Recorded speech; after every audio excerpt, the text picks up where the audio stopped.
A good afternoon, everyone. Hope everyone is nice and awake after lunch. We use Kubernetes, we use Docker, and one of the great things about them is that we can focus on our applications, right? We can deploy them, we can scale them, we can do what we want with them, and we don't have to think too much about the details, about what's going on under the covers. But sometimes it might be useful to know what's going on under the covers, to find out what actually the secret life of Kubernetes containers is. What are they doing when you say kubectl run?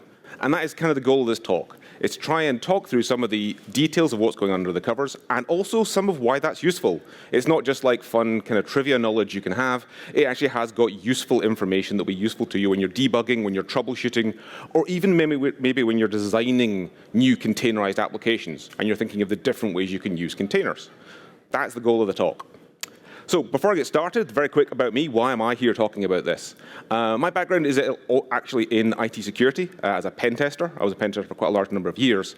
And that's where I got interested in how things work at a low level. Because if you're trying to break into something, the best way to break into it is to understand how it works. To find all of those sharp corners, all of those little dusty nooks and crannies where a bug or a weakness might lurk.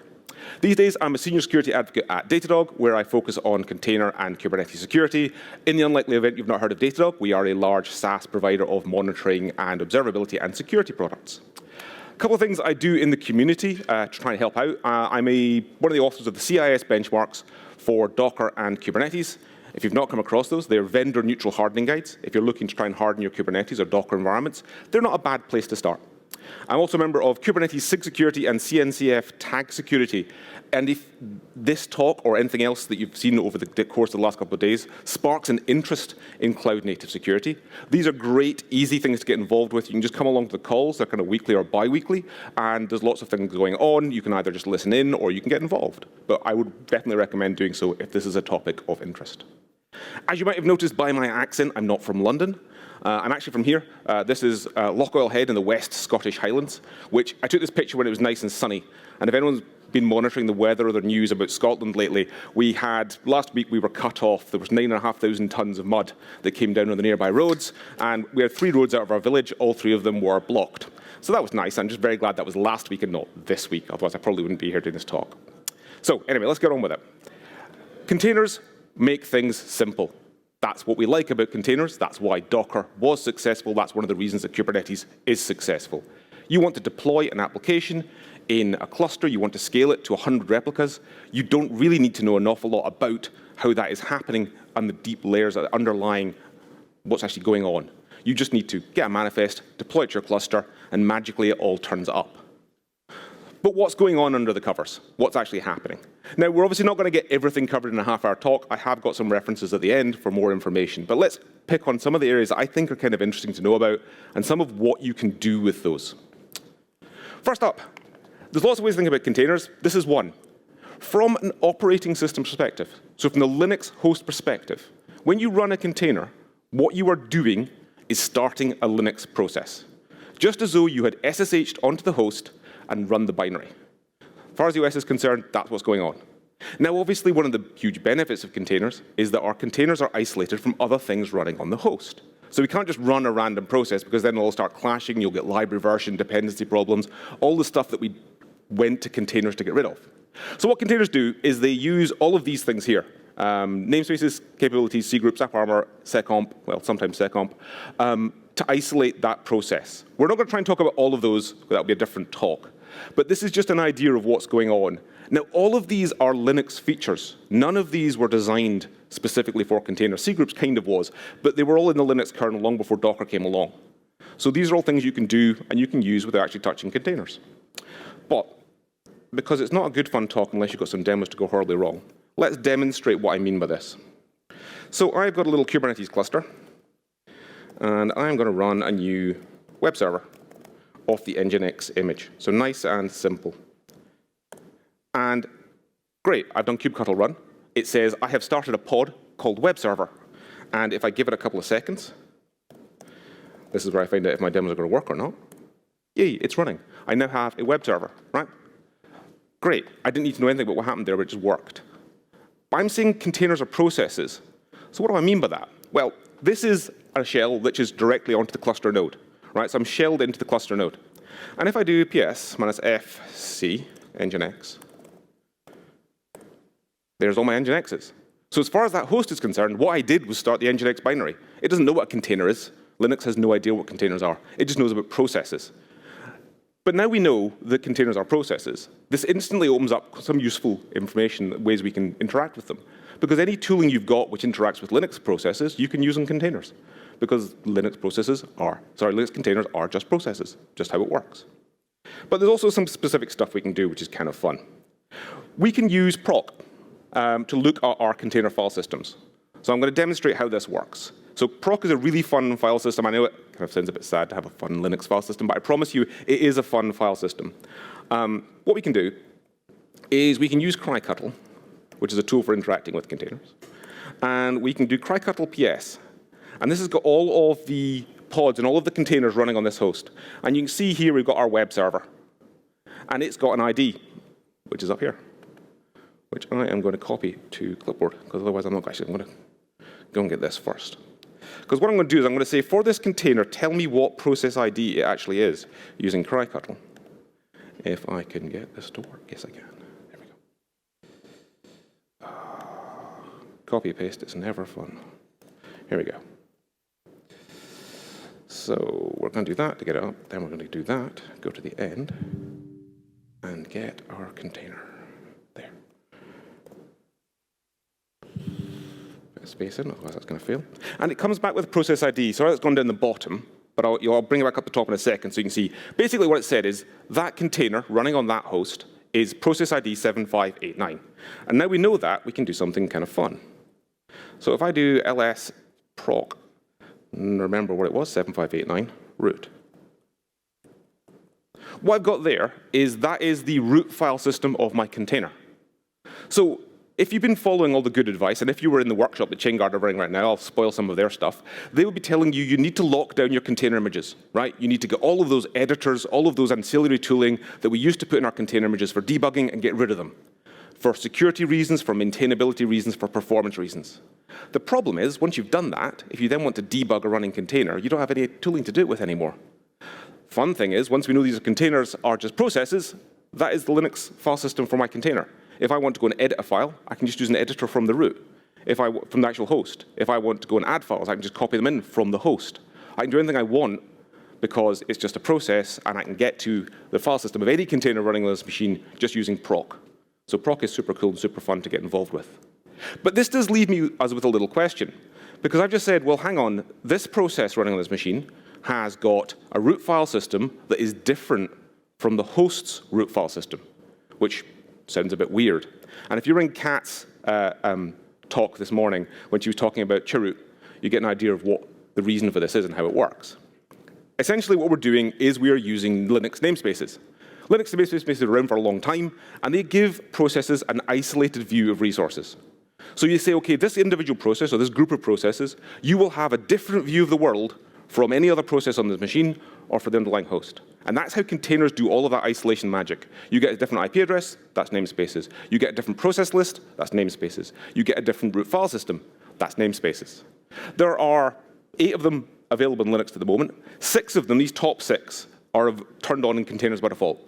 So by default, when you run any container, be it Podman, be it Docker, be it Kubernetes, however you do it, if you're running a Linux container, you get those 6. User namespace is available optionally, but not generally turned on by default. I think in Kubernetes it's either alpha or beta. I forget. It's somewhere towards the ability to do it is in process, but not there yet. And then we have the time namespace, which is not, I don't think, integrated in any container runtime yet, but will let you have different times in different containers, which is quite useful, but not yet available. But that's how I did that. That's why that container had a different file system, because I had a different mount namespace. So now we know that namespaces are a thing, and that's how containers are doing the magic. That again opens up a number of possibilities, a number of ways we can interact with them because we know about namespaces. First thing we can do is we can actually start a container to debug something using namespaces. And both Docker and Kubernetes kind of expose this functionality. They have commands that let you do this. But under the covers, what they're doing is saying, start a new process with a shared namespace. That's how it does it. So we can kind of demonstrate that. What we'll do is on this one, we've got Docker running here.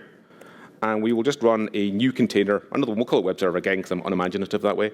And we've got another container running now, which is running Nginx. I can then start a new container, and I can say, hey, when you start this container, please give me the PID namespace of the container called web server, and give me the net namespace of the container called web server. Great, I can actually share the namespaces because these things are flexible. You can do anything you want with them. And I can just share them. So I can do that. And then once I've done that, and I've got my new container with all my debugging tools and all my diagnostics tools loaded into it, if I do the process list, there's all my Nginx processes because I'm sharing the PID namespace of the Nginx container. And there is, if I do SS minus LTMP, being modern, using SS rather than netstat, I get the ports because I'm shared the network namespace of the other container. So essentially, by knowing namespaces are a thing, one of the great things about containers is how flexible they are. You can play around with this. You can say, well, these 3 containers need to share a namespace. No problem. You can do that because it's nice and easy to mix and match as needed.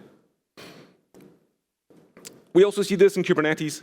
So Kubernetes, kubectl debug, if you've used kubectl debug, it actually is doing the same thing under the covers. It just hides again, hides that complexity, which is nice. You don't need to know that that's how it's doing it, but it is useful to know what it's doing.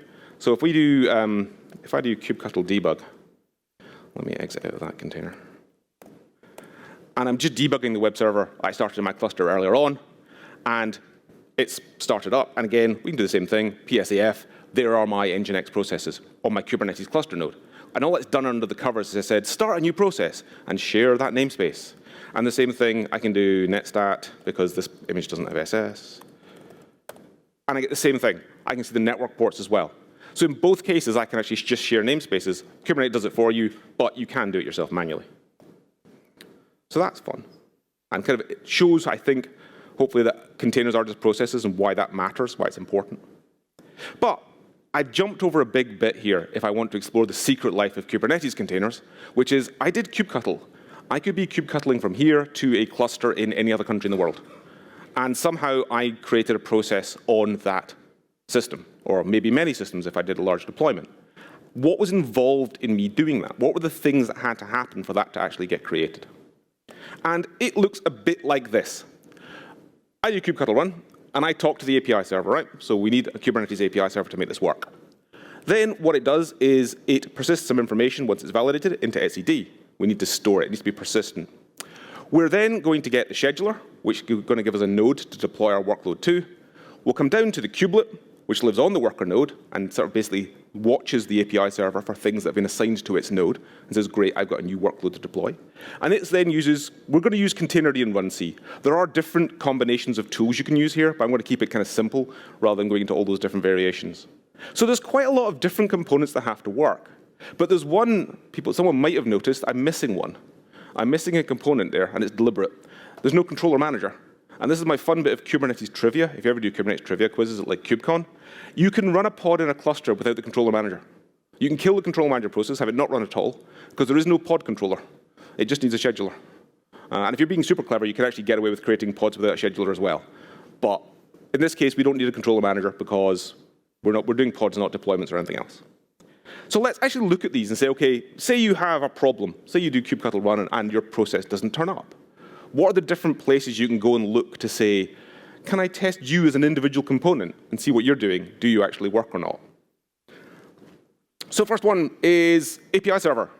API server is an HTTPS web service. The good thing about HTTPS web services, or HTTP web services in general, is anything which talks HTTP, you can use to test them and check them. So curl will work. Telnet will work if you're feeling really basic. You can just telnet into anything. And one of the fun things about the API server is it has a health set endpoint, which is generally available unauthenticated. So we can just do that and do curl -k, give it the IP address, the port. That'll tend to be 6443 or 443 depending. And then the health Z endpoint. And you'll get back, you see back, it's kind of a little bit hard to see. You see we've got an OK there. And that's basically saying, yes, I'm up and I'm OK. And there's another one you can do, actually. I haven't put it on this slide, but I'll mention it because it's kind of interesting. You can also do version, and it'll tell you exactly what version of Kubernetes is running on the API server. Fun fact is that by default, most cloud clusters put those available on the internet by default unauthenticated. So if you ever want to look and see what version Kubernetes cluster is running on the internet, if it's either GKE or EKS, or most of the other ones apart from AKS, you can do that, and it'll happily tell you what version it is. It also means you can find unsupported clusters running on the internet, which is fun too, but a different talk. So you can test out and check the API server with curl. All you need is curl, all you need is telnet. And you can test and say, is that working? Is it like connecting? Am I getting back and forth? So it's fairly straightforward. But it's not the only one. We've also got the scheduler API. So scheduler has an API. It's not well used. In fact, I don't think I've ever seen a component that talks to it directly, but it does have a health set endpoint. So what we can do is we can, as I'm on the control plane node, it generally only lists on localhost. It might listen on another interface, but I typically only see it on localhost most of the time. But we can say health set again. And it says, sure, OK. So if you want to check it, you want to test it, make sure it's working. So is the scheduler up and running? Does it do what you want it to? Just get onto the cluster node, and you can just hit it with curl. And it'll say, yep. And it's on 102.5.9. Pretty much all of the Kubernetes components live between about 10.250 and about 10.259-ish. So those ports, if you see them, are almost always something to do with Kubernetes. But it's fairly straightforward, and we can see that as well. So we get back an OK too, which is kind of nice. We then get to the kubelet API. So kubelet API runs on every worker node. So every single worker node in a cluster will run the kubelet API. In some clusters, it'll run on control plane nodes as well, because the containers are actually running as, the API server and things are running as containers. So pretty much everywhere. And it listens on 10.250. Just to show you again, it's slightly different in that you don't get, there's no health set endpoint available unauthenticated. But if you connect to it with curl, you get 404, which is what you would expect. That actually means it's working. And if you do pods, it says, no, go away, you're unauthorized. I'm not going to let you do that. The kubelet API is actually very interesting for a number of reasons. One, it's not documented. So if you go looking for a Kubernetes documentation page with all the kubelet API endpoints, you probably won't find it. There are bits and pieces, but it's not kind of formally documented. The other fun fact from a security standpoint is if anything talks to the kubelet API directly, it bypasses audit logging and bypasses admission control. So if you're locking down things with admission control and someone can talk to the kubelet API, they just go straight past admission control, and there's nothing in the audit logs either. So it's definitely one, again, slightly different talk, but if you from a security standpoint, don't let people talk to the kubelet API. It is just a REST API though. Anyone with curl can get to it, and if you've got credentials, you can do more stuff with it too. So it's kind of fun. So far, everything's REST, everything's curl. This is nice and easy. We don't have to have fancy tooling to interact with these things, so that's kind of good. It changes a little bit with etcd. So etcd, there is a level of, it's not really a REST API anymore. If there's any people who've been doing Kubernetes for a long time, you might remember etcd v2, which was a REST API. These days it's gRPC, but it does still have some REST endpoints, which is nice.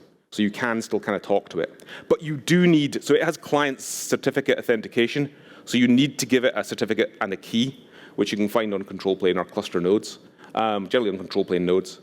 But you can talk to it, and it'll come back and tell you the version. But beyond that, it doesn't really talk REST. It kind of does, but not really. So we end up having to use its client. So it's got its own gRPC client called etcd-cuttle.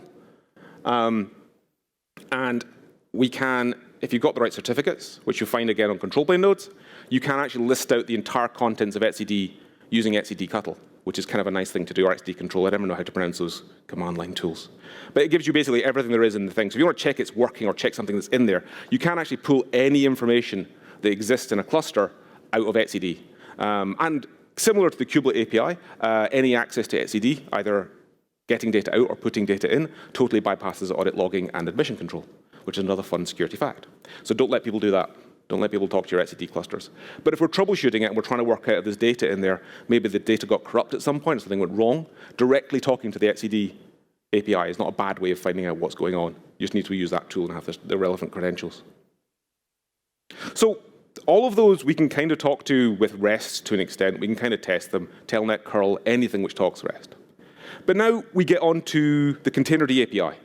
So if we go back, I'll briefly kind of refresh memories on what we are. We're down here on the worker node. Every worker node has to have something, some sort of container runtime tool. I hate to use the terms the old days, but I suppose I will. It would be Docker, right? It would be Docker was hard-coded into Kubernetes. That was the way it worked. That is now gone from some versions ago. And so it's going to be containerd or maybe cryo or something like that. But we need something which does the job of containerd. Now, Containerd does not have a REST API. There's no REST endpoints. You're not talking to it with curl. You're not talking to it with telnet. It also does not listen remotely. Unlike Docker, which you can make listen remotely, you can say to it, hey, Docker, could you listen on a network port? You can't do that with Containerd. It only listens on a socket file. So it listens, essentially, there's a file on disk. And if you have rights to read that file, you have rights to talk to the Containerd API. It's gRPC. So yeah, no curl for us. We have to actually have a client that speaks gRPC and knows about the Containerd API. If you want to do it, if you want to test this out, it is a good troubleshooting step. Check and see what Containerd is doing. There's several different options. We've got nerdctl, we've got cryctl, and we've got CTR. Or maybe we could use ChatGPT. I realized I was getting towards the end of 2023 at this point, and I haven't mentioned AI once in any talk I've given, so I thought I really have to. So I thought, can I get ChatGPT to create a Containerd client for me? The answer was yes, you can.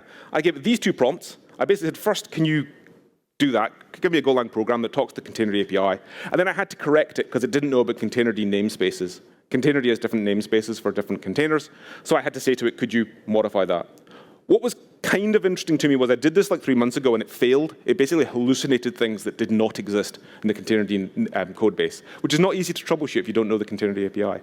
But then I thought I'll give it another shot after our latest update, and it did it. It worked quite nicely. It generated the Go code in literally those two prompts and compile it and away you go, which is quite nice. So if we want to talk to Containerd, we can do the cryctl. Cryctl talks to essentially the container, the CRI socket. So it essentially talks to, so it knows about pods. It knows what your name of your pods are, which is quite nice, because it means you can see all the things like there's the API server pod, there's KindNet, there's core DNS. It knows about Kubernetes things, so it's quite a nice thing to talk to if you're trying to debug something at that level. And it talks to the Containerd API effectively. But just demonstrate that my ChatGPT thing did actually work. I called it container lister very imaginatively. And yeah, at the moment, it just gives you a list of all the container IDs, which are these SHA-256 hashes, but you can actually tie those up to the ones that cryctl came back. So it does work, and I could probably, with some more prompting, say, can I get something slightly more useful than just that? But it was fun to say it worked. So there's lots of different things. We've talked about loads of components now. We've talked about the API server, the scheduler, etcd, kubelet, Containerd. None of these starts processes. Not one single one of these things actually does the thing that we're interested in, which is how did kubectl start a process? For that, we need one more component. We need runc. So runc is, I think, very interesting because it's kind of hidden. I don't think many people manually install runc. There are some times when you might need to do it. If you're like manually installing kubeadm, some of the instructions will tell you to go and get runc manually. But a lot of the time, you will basically get it along with Containerd, or you'll get it along with Docker.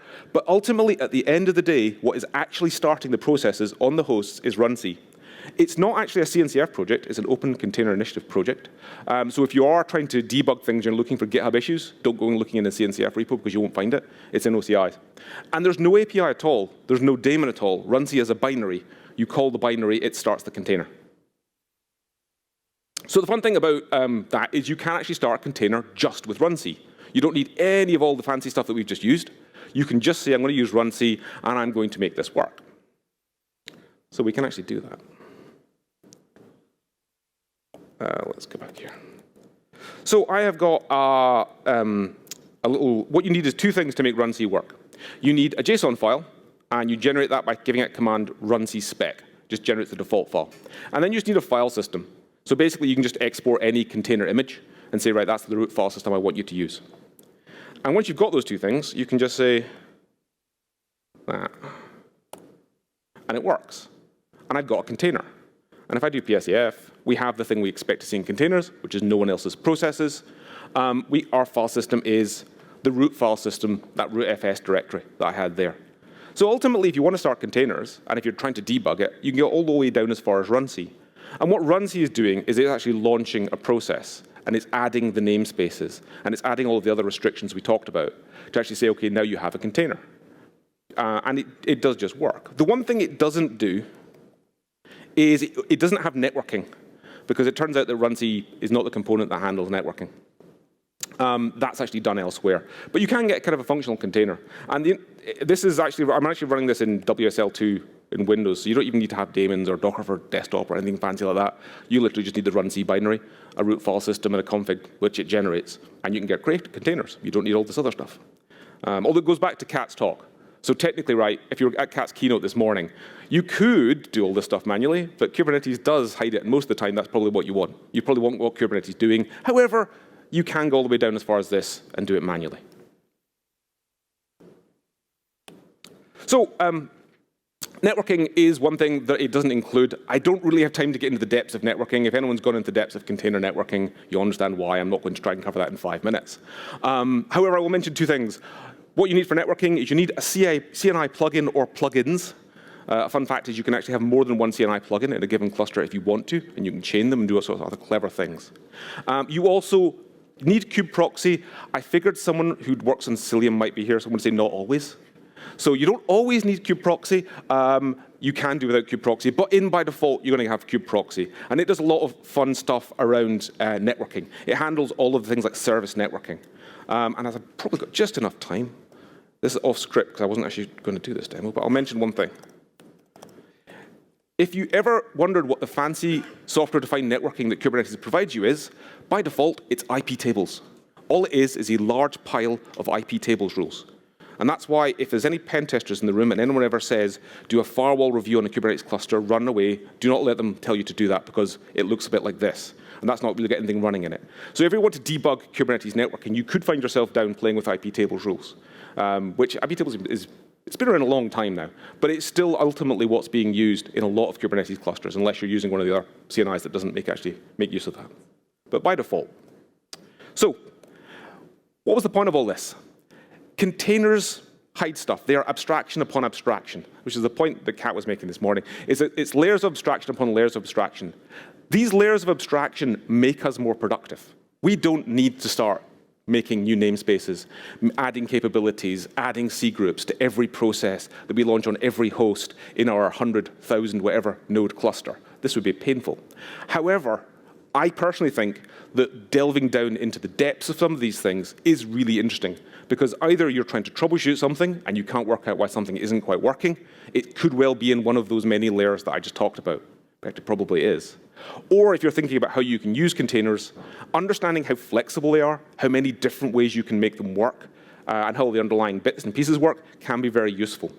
And also, because all of these things are just Linux, you can use Linux tooling pretty extensively to troubleshoot containers. Things that are nothing to do with containers at all will actually work quite well to try and troubleshoot how containers work. If you want some more information, a couple of resources.